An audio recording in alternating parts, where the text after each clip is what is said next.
Olá amigos do canal Aprendendo sobre Mediunidade, sejam bem-vindos a mais um vídeo de inspiração. Como sempre, os vídeos de inspiração nós trazemos livros e comentários, sobre alguns textos, tá? Então hoje eu trouxe novamente este livro aqui, que eu já trouxe outra vez, do Sistema Nervoso à Mediunidade, que é de Ari Lex. Da outra vez que eu apresentei esse livro eu falei Ari Alex, Não é Ari Lex. E ele fala, o sistema nervoso, as glândulas endócrinas, perispírito, transe, animismo, mistificações, fluidos, passes, operações espirituais. Tem muitos temas aqui. E para quem não sabe, o Ari Lex ele é de Barretos, E ele é formado em medicina, tá? Mas pela data aqui,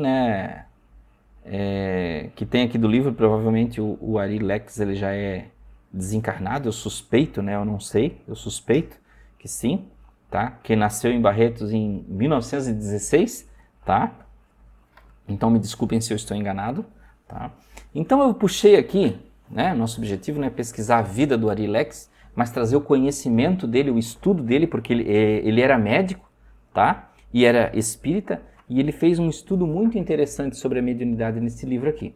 E aqui tem uma parte do livro dele que fala sobre fluidos magnéticos. E olha o que ele diz aqui, não querendo entrar em detalhes sobre o histórico do magnetismo, queremos lembrar que foi Mesmer, médico austríaco nascido a 25 de maio de 1734, quem vulgarizou a teoria do magnetismo animal. Admitia de início a existência de um fluido capaz de ser captado e acumulado por corpos metálicos especiais, o qual poderia ser usado no tratamento de doenças físicas e mentais. Posteriormente, passou a admitir o magnetismo humano, em que os fluidos magnéticos poderiam ser transmitidos, olha o que isso remete, poderiam ser transmitidos de uma pessoa para outra. Conseguiu muitas curas, consideradas por seus contemporâneos como falsas curas magnéticas, pois seriam devidas à sugestão, tá? Então vejam que já tinha uma relação com hipnose lá naquela época, tá? E ele falava de fluidos que poderiam ser transmitidos, não só aqueles de metais, que de ímã, que a gente fala, que um ímã atrai um metal, como ele dizia que isso tinha no ser humano e poderia ser transferido e utilizar como cura. Vejam que aqui ele está lá nos anos de 1700, porque ele nasceu em 1734. Kardec, quando fez a codificação com os espíritos lá, da doutrina espírita, ele já pegou essa parte aqui do Mesmer. Então ele teve influências do acho que Franz Anton Mesmer, se eu não estou enganado, ele teve influências, até porque quem apresentou as mesas girantes, onde Kardec teve o primeiro contato com aquela coisa de espíritos na época, na França, foi um amigo dele que estudava Mesmer. Ele estudava Mesmer, mas na época Mesmer já era desencarnado, na época de Kardec, tá? Nesta época, quando ele estava na doutrina espírita. Tá? Então veja, na doutrina espírita na codificação, tá? Não existia a doutrina espírita ainda. Então vejam que Kardec associou muito do fluido universal e dessas coisas ao que Mesmer falava. E isso está lá muito descrito, não é nenhum mistério, tá, gente? Está lá no Livro dos Espíritos e no Livro dos Médiuns, tá? Várias citações ao magnetismo animal de Mesmer, tá? E ele continua aqui, o fluido magnético continuou não sendo aceito pelos pesquisadores e a prática foi substituída pela hipnose. Hoje é aceita pela ciência. Braid afirmava que não há qualquer fundamento no mecanismo magnético. Todavia, essa postura não impediu que numerosos outros pesquisadores continuassem praticando o magnetismo, como Puissegur, eu acho que é assim, e Dupotet, Champignon e outros. Espero não ter errado aqui na pronúncia. Eles achavam que o fluido magnético formaria em torno do corpo humano uma espécie de aura ou atmosfera, a qual poderia ser impulsionada pela vontade do magnetizador e assim agiria sobre as pessoas. O fluido magnético estaria ainda sujeito às leis da atração e repulsão. Olha que isso como está muito próximo do passe, do reiki, e diversas outras práticas, né? Michaelos, outro magnetizador ilustre, dizia que o desequilíbrio dos fluidos magnéticos que impregnam os órgãos levam a distúrbios na sua função, caracterizando a doença. Sempre que o normal equilíbrio é rompido, dizia ele, por excessiva condensação de fluidos ou por sua dispersão, é necessário restabelecer este equilíbrio advindo a cura. Veja que isso se remete muito aos chakras, né? Aos centros vitais, porque ele fala aqui tanto a condensação como a dispersão. Tá? O Espiritismo voltou a valorizar as ideias dos antigos magnetizadores, mas deu-lhes uma conceituação um pouco diferente, limitando o papel do magnetismo face à importância da intervenção do mundo espiritual. André Luiz, diz que todas as agregações celulares emitem radiações, que se articulam através de sinergias funcionais. Todos os seres vivos, dos rudimentares aos complexos, se revestem de um halo magnético, que lhes corresponde à natureza. E esse halo,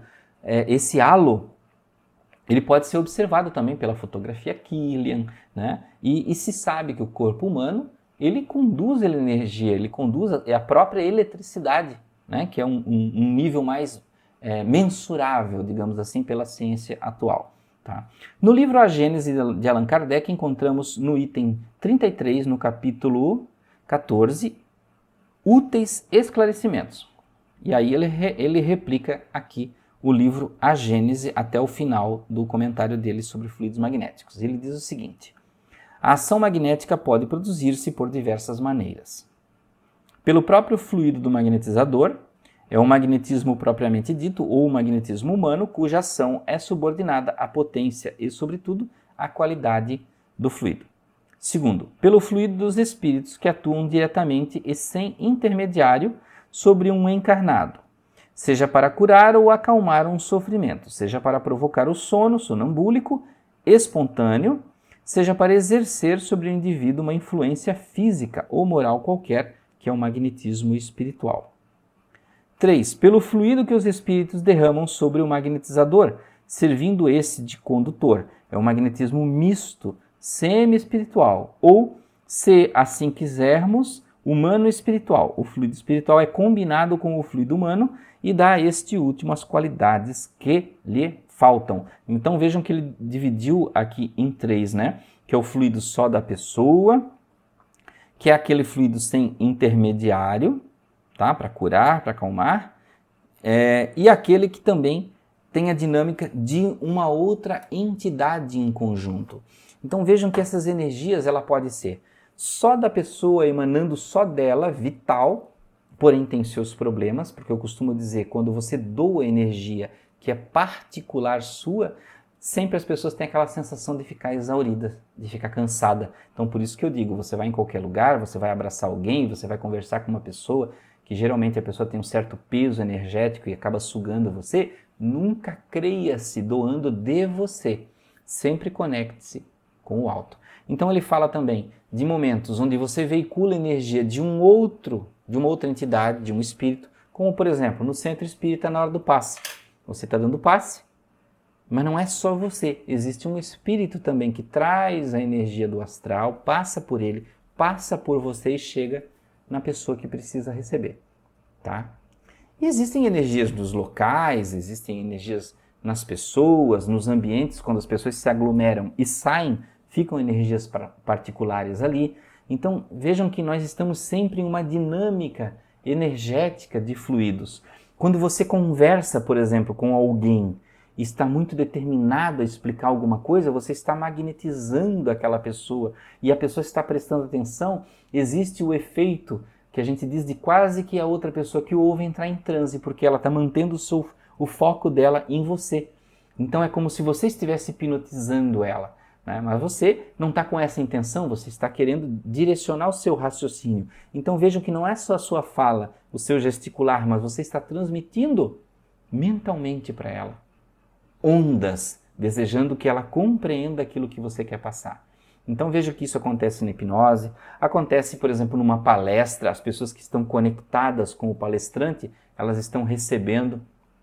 Quando você pensa em uma pessoa à distância e aquela pessoa de repente telefona para você, ah, nossa, senti uma vontade de telefonar e você tá, poxa, justo agora estava pensando em você. É uma onda que você dispara, que hoje nós não conseguimos medir isso porque ela é tão sutil.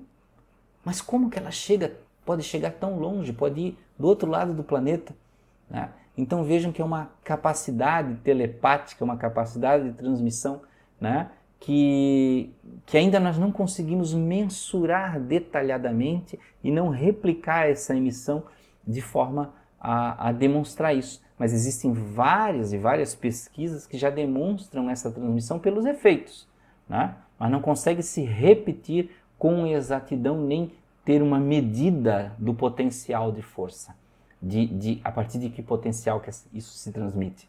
Então vejam, meus amigos, um assunto muito interessante que daria para ficar aqui horas falando sobre isso, que é aqui do Ari Lex, do Sistema Nervoso, a Mediunidade. É um livro antigo, eu não sei se vocês vão achar isso na internet, talvez tenha, como não seja editado mais, tem em PDF, ou eu não sei, pode ser que tenha editado, pode ser que você encontre em livrarias, eu não tenho certeza, tá? Ou às vezes lá escondidinho no centro espírita, lá na biblioteca dele, que às vezes você não mexe muito, mas lá tá lá ele escondidinho. Esse foi assim que eu achei, né? Catei ele na biblioteca do centro.